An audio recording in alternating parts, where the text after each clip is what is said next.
Hello, नमस्ते दोस्तों। आज हम आपको व्हीकल टर्बो चार्जर की टेक्निकल नॉलेज के बारे में बताएंगे। साथ ही में बताएंगे किसान भाइयों को ट्रैक्टर में टर्बो क्यों लगाना चाहिए। वीडियो को लास्ट तक देखें, स्किप नहीं करें। यह वीडियो उन किसान भाइयों के लिए भी है जो सोचते हैं कि छोटा एचपी का ट्रैक्टर लेके इसमें टर्बो लगवाएंगे और उसके बाद इसकी एचपी बढ़ जाएगी। उन किसान भाइयों को ये नहीं पता कि ऐसा करने से ट्रैक्टर के इंजन के लिए बहुत नुकसान है। उसी प्रोसेस को हम बताना चाहते हैं कि वैलिड तरीके से टर्बो कैसे लगाएं। टर्बो के बारे में इस वीडियो में हम आपको जानकारी देंगे कि टर्बो चार्जर का फ़ायदा क्या है, टर्बो चार्जर कैसे लगाएं। टर्बो चार्जर के जैसे मेन पार्ट्स होते हैं, एक इसमें वेस्ट गेट मैकेनिज्म होता है, एक एमपीसी यूनिट होता है और इंटरकूलर होता है। इन तीनों का क्या रोल है, कौन सा पुर्जा नहीं लगाने से क्या नुकसान होता है, वो हम आज इसको विस्तृत से जानकारी आपको देंगे। आज हम आपको टर्बो के बारे में अच्छी नॉलेज देते हुए टर्बो की टेक्निकल नॉलेज देंगे। जैसे कि कुछ किसान भाई ट्रैक्टर में टर्बो का मॉडिफिकेशन करना चाहते हैं, तो उनके लिए भी ये वीडियो अच्छी रहेगी। और जिन लोग ऑलरेडी मॉडिफिकेशन कर चुके हैं और जिन्होंने मॉडिफिकेशन में कौन से पुर्जे टर्बो के नहीं लगाए, उनके लिए भी ये वीडियो की जानकारी बहुत अच्छी रहेगी। और साथ ही साथ में अगली वीडियो में हम टर्बो का रखरखाव कैसे करते हैं, वो सबसे इम्पोर्टेंट है, वो ज़रूर बताएंगे। और एमपीसी यूनिट और बेस्ट गेट मैकेनिज्म के बारे में भी हम आपको बताएंगे। हेलो दोस्तों, अब हम आपको टर्बो चार्जर के मेन पार्ट्स के बारे में बताएंगे। टर्बो चार्जर के अंदर क्या होता है, कि कौन कौन से मेन पार्ट्स होते हैं। टर्बो चार्जर में ये एक टर्बो चार्जर असेंबली है, इसमें एग्जस्ट व्हील है, इसमें क्या नाम टर्बाइन व्हील है, जो दोनों एक ही शाफ्ट पे लगे रहते हैं। सबसे इंपॉर्टेंट रहता है इसमें लुब्रिकेशन का कनेक्शन। ये देखो इनलेट पाइप है और ये आउटलेट पाइप है और ये फिल्टर से इसका कनेक्शन दिया हुआ है। और ये एग्जस्ट साइलेंसर मनीफोल्ड के लिए, एग्जस्ट मनीफोल्ड के लिए जाता है और ये इंटेक मनीफोल्ड के लिए एक कनेक्शन गया हुआ है। इसके बाद ये क्या करता है, टर्बाइन व्हील इंटेक मनीफोल्ड से एयर को टर्बाइन व्हील इंटेक मनीफोल्ड में एयर को आगे भेजती है। और ये एयर क्लीनर का पाइप है, एयर क्लीनर से एयर को शुद्ध करके यहाँ पे लेते हैं और ये प्रेशर करके इंटेक मनीफोल्ड में दिखाती है। तो आगे हम आपको जाके उस तरफ इंटेक मनीफोल्ड है और इंटरकूलर है, उसको दिखाते, फिर उसके बारे में इन पुर्जों के बारे में आपको ब्रीफली बताएंगे कि इनमें ऐसा करने से क्या होता है, क्या नहीं होता है। दोस्तों, अब हम आपको बताने जा रहे हैं कि टर्बो का कॉन्सेप्ट क्या है। जैसे कि टर्बो के क्या नाम है ये आउटलेट है टर्बो का, और ये यहाँ से इसने एयर को भेजा है, तो ये एयर जाके इंटरकूलर में जाती है, जो कि किसी भी व्हीकल या ट्रैक्टर के फ्रंट साइड में फिट होता है। ये देखो, इसका एक इंटरकूलर है ये, तो इसमें ये इन का कनेक्शन है, यहाँ से ये इन हुआ, ये देखो इन हुआ, और यहाँ से आउट हुआ। एयर क्या है, ठंडा हो गई इसमें, तो आउट हो गई। आउट होके एयर क्या नाम है इंटेक मनीफोल्ड के अंदर जाती है। यहाँ पे इंटेक मनीफोल्ड के अंदर जाती है और ये इसका इंटेक मनीफोल्ड है, जहाँ पे हमारी air at A time storage हुई रहती है। अब हम इसका पूरा कॉन्सेप्ट आपको बताएंगे कि ये क्या है, किस लिए एयर स्टोरेज होती है, इसमें हमने इतनी एयर क्यों भरी एक साथ। वातावरण में एयर है तो कम एयर से जो नॉर्मल इंजन चलते हैं ऐसे क्यों नहीं किया। अब आपको विस्तृत जानकारी दे। आओ दोस्तों, अब हम टर्बो चार्जर के बारे में टेक्निकल नॉलेज आसान भाषा में समझते हैं। जैसे ही हम इंजन को स्टार्ट करते हैं तो यहाँ से एग्जॉस्ट गैस निकलती है, तो इसमें एक ऐसी शाफ्ट के ऊपर एक व्हील लगा हुआ है, एग्जॉस्ट व्हील। इसमें एक एग्जॉस्ट व्हील लगा हुआ है जो इंजन से निकलने वाली ऑर्गेनिक जहरीली गैसों के से घूमता है। जब ये व्हील घूमेगा, जाहिर सी बात है, तो इसमें एक ही शाफ्ट के ऊपर ऐसे व्हील फिक्स है, इधर इस तरफ एक व्हील है, इस तरफ एक व्हील है, तो ये भी घूमेगा। जितनी स्पीड में ये घूमेगा उतनी स्पीड में ये घूमेगा। तो ये हमारा पाइप एयर क्लीनर की तरफ गया है, एयर क्लीनर से एयर को खींचता है और यहाँ से खींच के एयर को, जो मैंने आपको अभी सिस्टम में बताया था, इंटरकूलर में भेजता है। अब हमें इंटरकूलर की ज़रूरत क्या पड़ी, हम डायरेक्ट भी क्या नाम इंटेक मनीफोल्ड इंजन के अंदर इसको दे सकते थे। हमें ज़रूरत ये पड़ी कि एयर ये गर्म हो जाती है, तो इस गर्म में डेंसिटी कम हो जाती है, ऑक्सीजन की मात्रा कम हो जाती है, जिससे हमारा इंजन अच्छी परफॉर्मेंस नहीं करता। उसको देखते हुए टेक्नोलॉजी के साथ बदलाव किया गया है। धीरे धीरे इस टाइप आगे बढ़ रही है, जैसे टेक्नोलॉजी बढ़ रही है, तो वो एयर को ठंडा किया गया है। वो रेडिएटर के आगे होता है, आगे फैन होता है, वो ठंडा करता है, इंटेक मनीफोल्ड में एयर को दाखिल कर देता है। अब दोस्तों, एक दिक्कत ये हो रही है कि इंटेक मनीफोल्ड में दाखिल तो कर दिया एयर को, अब एक समय ऐसा आएगा कि एयर हमारा क्या नाम है उसमें फुल भर देगा, तो उसका क्या नाम है, इसके पास बैक प्रेशर आएगा। तो बैक प्रेशर आएगा, टर्बो डैमेज होने का खतरा रहता है। ये लगातार घूमेगी तो ये भी घूमेगी, इस शाफ्ट में बल भी पड़ सकता है। इस बल को कम करने के लिए टर्बो के अंदर एक बेस्ट गेट मैकेनिज्म लगाया गया है, और वो आज के ज़माने में नई जनरेशन 5th जनरेशन के हिसाब से टर्बो में लगाया गया, और वो ज़रूरी होना चाहिए। अभी इस टर्बो में है नहीं, क्योंकि यहाँ ये क्लियर दिख रहा है, इसलिए इस कॉन्सेप्ट को मैं समझा रहा हूँ। अब आपको मैं वो बेस्ट गेट मैकेनिज़्म का काम बताने जा रहा हूँ, उसका काम क्या है। अब ये देखो, वो यहाँ पे लगा हुआ रहता है बेस्ट गेट मैकेनिज़्म। देखो दोस्तों, ये क्या नाम है, जो ये इसका हिस्सा है, ये है बेस्ट गेट मैकेनिज़्म। ये एग्जस्ट के साथ लगा हुआ है, और ये जो एक इसका पाइप है, क्या नाम है, ये हमारा इनटेक मनीफोल्ड के साथ फिट किया गया है। अब इनटेक मनीफोल्ड में जितना प्रेशर हो जाएगा मेंटेन करके, तो एक एक्चुएटर को दबाएगा, एक्चुएटर दबाएगा, इसके गेट वाल को ओपन कर देगा। तो जो हमारी एग्जस्ट गैस आ रही थी इंजन से, वो टर्बो से ना टकरा के डायरेक्ट चली जाएगी, तो इस कारण इसकी स्पीड भी कम हो जाएगी। तो जैसे ही क्या नाम है दोबारा से ये इसमें क्या नाम प्रेशर कम होता है, तो ये गेट वाल पीछे चला जाता है, वापस क्या नाम ये घूमने लग जाता है, प्रेशर मेंटेन करता है। ये wastegate mechanism turbocharger का एक सबसे इम्पोर्टेंट इक्विपमेंट है। अब देखो दोस्तों, मैं आपके लिए इतना मेहनत किया, दूसरे टर्बो चार्जर में दिखा के आया बेस्ट गेट मैकेनिज़्म। यहाँ पे एक असेंबली होती है, इन दोनों व्हीलों को क्यों कंट्रोल करती है वो। जैसे क्या नाम है, इनटेक का प्रेशर पाइप आएगा यहाँ पे, तो ये इस प्रेशर के ज़रिए क्या नाम है इसका रास्ता डायरेक्ट खोल देती है। तो यहाँ से जो धुआं निकल रहा है डायरेक्ट जाता है, इसके व्हील से नहीं टकराता। ये व्हील नहीं घूमेगा तो इसकी स्पीड कम। जैसे ही क्या नाम हमें क्या नाम इनटेक मनीफोल्ड में एयर की कमी पड़ गई, तो ये क्या नाम है बेस्ट गेट क्या नाम दोबारा अपनी स्थिति में आ जाता है। ये चलता रहता है लगातार। ये प्रोसीजर क्या नाम है इंजन में बार बार चलता रहता है। जैसे हम खेत में ट्रैक्टर चलाते हैं, तो हम हाई आरपीएम पे चलाते हैं। हाई आरपीएम पे अगर हम ट्रैक्टर रन कर रहे हैं खेत में, ये बातें दोस्तों आपको कोई नहीं बताएगा। क्या नाम है, सबको अपना टर्बो लगाने से मतलब है। किसानों को अच्छी नॉलेज या व्हीकल्स से संबंधित अच्छी नॉलेज कोई किसी को नहीं देता है, बस लगाने से मतलब है। तो जैसे हाई आरपीएम में आपका ट्रैक्टर चल रहा है, तो ये ज़्यादा से ज़्यादा एग्जस्ट गैस निकलेगी, तो ये घूमेगा तो ये बिल भी घूमेगा। एक समय ऐसा आएगा कि जो इनटेक मनीफोल्ड फुल हो जाएगा। तो किसी भी चीज़ की कैपेसिटी होती है ना, तो उसका बैक प्रेशर इसके ऊपर आएगा, टर्बो जल्दी से जल्दी डैमेज नहीं हो, क्योंकि इस शाफ्ट में बल पड़ सकता है। इसलिए इसमें वेस्ट गेट मैकेनिज्म लगाया गया। जैसे हमारा सिस्टम फुल हो गया, तो एयर को ये बाईपास कर देगा। एक तरीके के बाईपास बोल सकते हैं, एग्जस्ट गैस बाईपास। जैसे प्रेशर कम हो गया, ये वापस अपनी जगह पे आ जाएगा। तो मेरा आप सभी लोगों से ये अनुरोध है कि जिस टर्बो के अंदर वेस्ट गेट मैकेनिज्म नहीं हो, वो टर्बो नहीं लगवाएं। जिसके अंदर वेस्ट गेट मैकेनिज्म हो वो ही टर्बो लगाएं। तो इस प्रकार मैंने आपको एक क्लियर कर दिया है कि हमें किस टाइप का टर्बो लगाना चाहिए, किस टाइप का टर्बो नहीं लगाना चाहिए।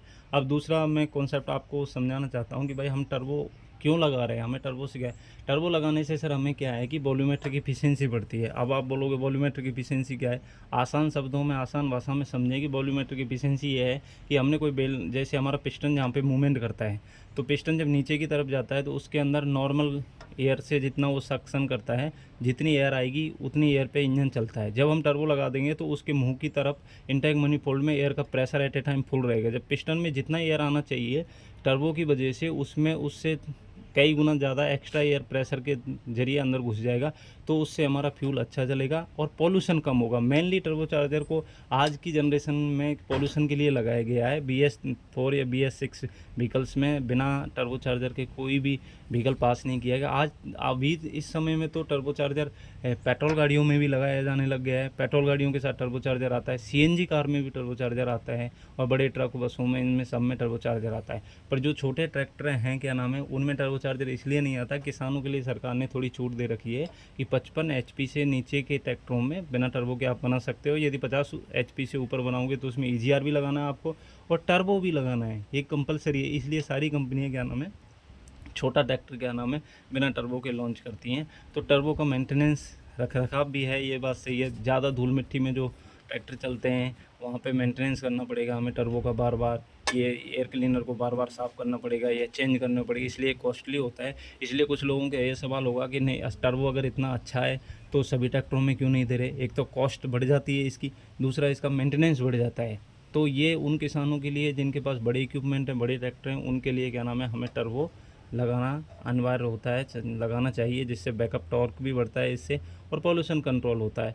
अब आज के ज़माने में क्या है, टर्बो CRDI जो ट्रैक्टर आ रहे हैं, CRDI ट्रैक्टर या कोई भी व्हीकल आ रहा है, CRDI टेक्नोलॉजी के साथ आ रहे हैं। उनमें क्या है, सेंसर लगे हुए हैं, फ्यूल की क्वांटिटी को कंट्रोल करते हैं, हमें कितना फ्यूल देना है, कितनी एयर देनी है, उसको कंट्रोल करते हैं। अब इसमें वेस्ट गेट मैकेनिज्म कंट्रोल करता है, और उसके बाद मैं आपको बताऊँगा MPC यूनिट का क्या रोल है, और फिर लास्ट में मैं आपको बताऊँगा कि हमें टर्बो क्यों नहीं लगवाना चाहिए और किन लोगों को ये टर्बो लगवाना चाहिए।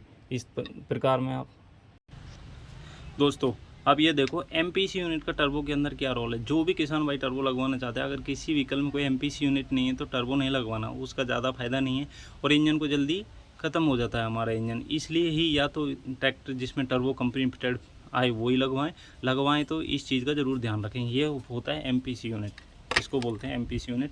ये होता है मनीफोल्ड कॉम्पेंसेटर यूनिट। ये क्या करती है, जैसे हमारा इनटेक मनीफोल्ड में जैसे मैंने आपको बताया था कि इसमें प्रेशर एक लिमिट हो गया कि इतना फुल हो गया, तो ये क्या है, इधर से प्रेशर आता है इस पाइप के थ्रू और इसमें एक डायफ्राम लगा हुआ है, डायफ्राम के ऊपर जाता है। डायफ्राम को ऊपर जाएगा तो ये क्या नाम है, इसके गवर्नर को सेट करता है और उसके अनुसार से फ्यूल क्वांटिटी को क्या नाम है FIP ऊपर इंजन के लिए भेजती है। तो इससे हमारा क्या है, जो मैंने पहले ही आपको बताया था, पोल्यूशन कंट्रोल होता है। कितनी एयर में कितना डीजल हमें RPM के अनुसार, स्पीड के अनुसार, इंजन स्पीड के अनुसार छोड़ना चाहिए, वो क्या नाम है, ये MPC यूनिट डिपेंड करती है। तो ये MPC यूनिट के जरिए क्या नाम है हम डीजल पे कंट्रोल करते हैं। कि एक समय ऐसा होता है आप जैसे बिना MPC यूनिट नहीं लगवाओगे ट्रैक्टर में या किसी इक्विपमेंट में, तो ये क्या है, स्टार्ट से लास्ट तक बराबर डीजल देगा। तो हमें जब ज़रूरत है उस समय देगा नहीं, जिस समय ज़रूरत नहीं उस समय बराबर देगा, हमारी डीजल खपत ज़्यादा होगी। उस डीजल खपत को कम करने के लिए, परफॉर्मेंस को बेटर बनाने के लिए, और तो हमें MPC यूनिट ज़रूर लगवाना है, अनिवार्य है। MPC यूनिट अगर आप लगवाओगे तो परफॉर्मेंस भी अच्छी रहेगी और उससे क्या नाम है हमारी ताकत बेशुमार रहेगी और पॉल्यूशन नहीं होगा। सबसे मेन बात यह है, पॉल्यूशन नहीं होगा, ताकत बढ़ेगी। इसलिए MPC यूनिट का मेन रोल है। इसके बाद इंटरकूलर का नंबर आता है। इसके बाद दोस्तों ये है हमारा इंटरकूलर। इंटरकूलर में ये इनका कनेक्शन है, इधर से एयर आती है और ये हमारा आउट का कनेक्शन है। तो इसमें क्या नाम है, ये देखो फिन से एक तरीके का रेडिएटर हम इसको बोल सकते हैं, एल्युमिनियम का बना होता है, जो जल्दी ठंडा होता है, जल्द ही गर्म हो जाता है। तो ये इंटरकूलर क्या नाम है फ्रंट में लगा रहता है, जिससे क्या नाम है एयर इसके होके गुजरती है इनके बीच में से। तो जो इस ट्यूब के अंदर भी एयर का फ्लो रहता है, तो ये एयर बाहर की एयर से टकरा के ठंडी हो जाती है और तो इसमें क्या ऑक्सीजन की मात्रा बढ़ जाती है, ऑक्सीजन की डेंसिटी इसमें बढ़ जाती है। तो हमारे फ्यूल को बर्न कम्बुशन जिसको बोलते हैं, अच्छी से अच्छी पावर पैदा करने के लिए ये ज़रूरी होता है। हेलो दोस्तों, अब हम फाइनल कंक्लूजन पे इस प्रकार आए हैं कि अगर दोस्तों आप लोगों के किसी के सवाल होते हैं टर्बो से संबंधित, तो हम नीचे इसमें यूट्यूब चैनल में, अपना यूट्यूब चैनल है @कान्हा संध्या, उसमें आप भेज सकते हो, तो हम उसका ज़रूर रिस्पॉन्स देंगे। कुछ लोग ऐसे होते हैं जो रिस्पॉन्स नहीं देते, पर हम टेक्निकल जानकारी से आपको ज़रूर रूबरू कराएंगे और आपका रिस्पॉन्स पक्का देंगे और अटेंड करेंगे। तो दोस्तों अब हम आपको बताना चाहते हैं कि किन किसानों को टर्बो नहीं लगवाना चाहिए। मेरी ये राय, अलग से मॉडिफिकेशन, मेरा बोलने का मतलब ये नहीं है कि नहीं, बिल्कुल नहीं। जो ट्रैक्टर CRDI में आ रहे हैं, साथ में आ रहे हैं, उनमें आप लगा हुआ टर्बो ले सकते हो, कोई इश्यू नहीं है, क्योंकि उनकी इंजन की सेटिंग पूरा उसी तरह से सेंसर लगा के दिए हैं। पर जो लोग, जैसे कुछ लोग सोचते हैं कि भाई गरीब किसान है, ज़्यादा पैसा इकट्ठा नहीं कर सकते, हम कैसे इसमें टर्बो लगवाएं। टर्बो तो लगवा लेते हैं बाहर से, पर वो 1 साल के बाद वो परफॉर्मेंस नहीं होती, इंजन बैठ जाता। उसका रीज़न क्या है, टर्बो के अंदर बेस्ट गेट मैकेनिज्म ज़रूर होना चाहिए। आप कभी भी टर्बो लगाने जाते हो तो जिस मिस्त्री भाई से लगाते हो तो उसको एक बार जाके ये बोलना है, सर हमें बेस्ट गेट मैकेनिज्म वाला टर्बो लगाना है। उसके बाद इसका सही नंबर होना चाहिए टर्बो, जैसे इंजन के रेशियो के अनुसार, जैसे इंजन 3500 सीसी का इंजन है किसी ट्रैक्टर का, तो उसमें जैसे 20 नंबर टर्बो लगेगी या 22 नंबर लगाओगे या 30 नंबर लगाओगे, वो रेशियो होना चाहिए बराबर। किस ये वो रेशियो इसको बोलते हैं, ये हाउजिंग, कि ये व्हील कितनी स्पीड में घूमेगा, कितनी एयर जनरेट करेगा, उसको बोलते हैं नंबर। तो टर्बो, हर टर्बो के ऊपर नंबर लिखा रहता है। जैसे इसके ऊपर एक नंबर लिखा हुआ है, ये 63 नंबर टर्बो है, 63 नंबर टर्बो है, तो इस पर नंबर लिखा हुआ है। तो ऐसे हर टर्बो के ऊपर एक नंबर लिखा हुआ रहता है कि ये कितने नंबर टर्बो है, कि ये क्या सिस्टम है। अब टर्बो का दूसरा टॉपिक क्या रहा, इसमें हमें MPC यूनिट ज़रूर चाहिए। MPC यूनिट का फुल रोल है भाई, MPC यूनिट का फुल रोल है, पोल्यूशन कंट्रोल करता है, इंजन की परफॉर्मेंस को बढ़ाता है और इंजन को लॉन्ग लाइफ बनाता है। तो MPC यूनिट। और तीसरा, थर्ड कॉन्सेप्ट जो मैं आपको बताया था, इंटरकूलर जो रेडिएटर के आगे लगा रहता है, वो ज़रूर होना चाहिए। बिना इंटरकूलर के कभी भी टर्बो नहीं लगाना चाहिए, क्योंकि जितनी हमारी एयर ठंडी होगी, इनटेक में जाएगी, पिस्टन के अंदर जाएगी, उतना ही हमारा कम्बुशन चैम्बर अच्छा प्रोसेस होगा उससे। अब किसान भाइयों के बार बार पार्ट आते हैं, कमेंट आते हैं कि लोग बाग तमाम वीडियो बना देते हैं, कोई कैसे बना रहा है, कोई कैसे बना रहा है। भैया इस चैनल पे बिल्कुल टेक्निकल ही जानकारी मिलेगी आपको, आलतू फालतू वीडियो ना, कोई सामान बिक्री कराना, ना टर्बो लगाना, बस टर्बो से संबंधित जानकारी देना है। क्योंकि कई किसान भाइयों ने बोला था कि ट्रैक्टर में टर्बो लगा देते हैं, लोग बाग टर्बो लगा के दिखा रहे हैं कि ये ऐसे चलता है, ऐसे चलता है, पर किसी ने आज तक ये दिखाया है कि टर्बो लगाने के बाद ये कितना डीजल खाता है। पावर तो बढ़ा दी, डीजल कितना बढ़ा दिया उसका क्या नाम है। तो जो जिस सिस्टम से मैंने आपको बताया इस सिस्टम से लगाओगे तो डीजल खपत भी कम होगी, परफॉर्मेंस भी बढ़ेगी और इस इंजन की लाइफ भी इंक्रीज होगी। अगर दूसरे तरीके से लगाओगे कुछ दिनों बाद आपका क्या नाम है टर्बो भी डैमेज होगा और इंजन की परफॉर्मेंस भी पुअर होगी। इसलिए दोस्तों मैं आपसे आशा करता हूं कि आपको मेरा वीडियो समझ में आया हो। अगला नेक्स्ट वीडियो में बनाऊंगा कभी मुझे टाइम मिलेगा टॉपिक के ऊपर कि टर्बो का मेंटेनेंस कैसे करते हैं। तो ये सबसे इम्पोर्टेंट चीज़ है। मेंटेनेंस के लिए अलग से इसमें ऐसे कुछ नहीं खोल जोड़ करना पड़ता है। मेंटेनेंस में रख रखाव कैसे करते हैं, कैसे इसको एक्सीलेट, मैं सारा कुछ इस वीडियो अगली वीडियो में आपको बता दूंगा। तो प्लीज़ दोस्तों आपसे क्या नाम है रिक्वेस्ट है कि इस चैनल को सब्सक्राइब करें और लाइक करें और हम लोगों से जुड़ने के लिए नीचे दिए हुए नंबर पर कांटेक्ट करें। आप लोगों को धन्यवाद। राम राम।